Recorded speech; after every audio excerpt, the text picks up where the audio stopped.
Hi everybody. In this video we'll be going through contraindications to antihypertensives. So here I have a list of beta blockers, ACE inhibitors, potassium sparing diuretics, and diltiazem, and verapamil.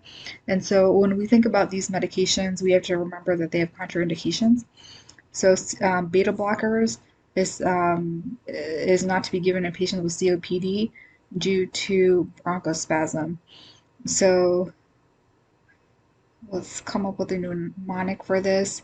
So I think of like a blue lung, and then you don't want to give a beta blocker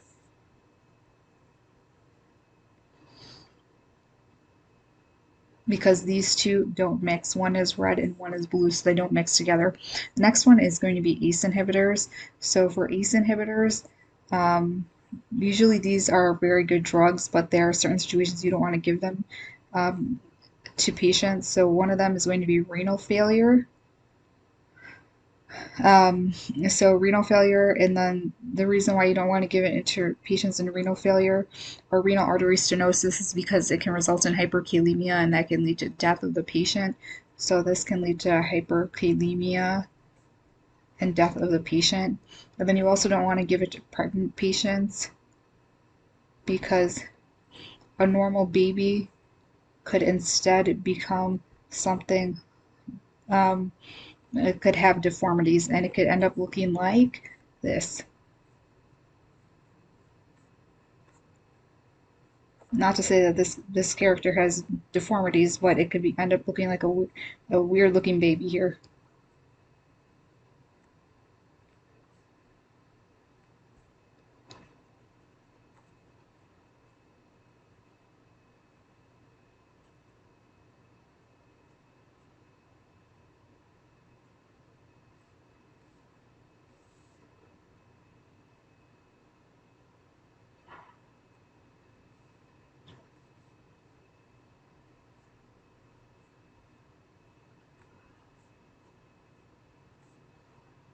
And if you've watched The Mandalorian, this is my sad attempt at drawing Grogu. So not to be given in patients with renal failure and not to be given in pregnant women. So how are we going to remember that? We're going to remember a person, uh, let's see, a pregnant lady having twins. So kidneys are twins, and then having an ACE wrap around her leg for the knee pain that she has. So it's a little story there just to remember that.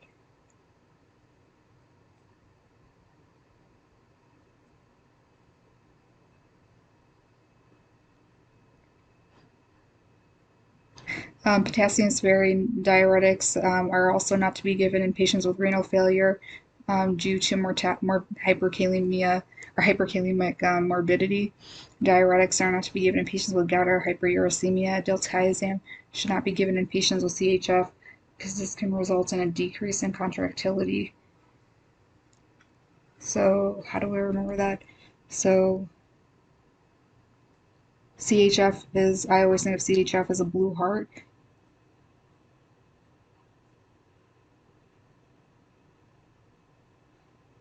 So CHF patients, you're supposed to give them um, potassium sparing diuretics. So you're supposed to give them those medications, but you're not supposed to give them these medications. So let's see how to remember this.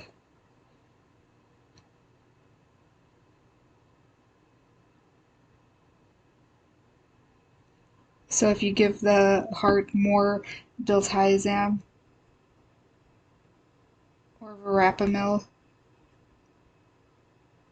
otherwise known as calcium channel blockers, it can make the heart more depressed. So if you block somebody on the internet, for example, it can make them more depressed. That's just an example to remember um, this medication. So I hope that that helps. So just to recap, beta blockers, don't want to give it to patients with COPD. Remember that beta blockers are red and the lungs are blue in patients with COPD. Those two don't mix together. ACE, they're two different, they're opposites. So ACE, I remember that our character Grogu, so that can lead to fetal deformities. And then remember our image of the ACE rep and the kidney says twins. So imagine a pregnant woman with two twin babies and then one of them becoming Grogu. To help you remember that you can't give ACE inhibitors in patients with renal failure or in patients who are pregnant or in patients who have renal artery stenosis. And then potassium sparing diuretics, just remember that that shouldn't be given to patients with renal failure.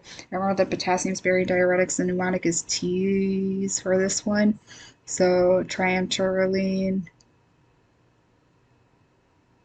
um, eplerenone, I don't know if I'm spelling these right though. So eplerenone and then amiloride. And last one, S, is spironolactone. And then diuretics, you don't want to give diuretics to patients who have gout because that can precipitate hyperuricemia. And then lastly, diltiazem, verapamil, calcium channel blockers. If you give them to an already depressed heart, then the heart is just going to become more depressed. So don't give it to patients with CHF. And that's all for contraindications to antihypertensives. Thank you for watching.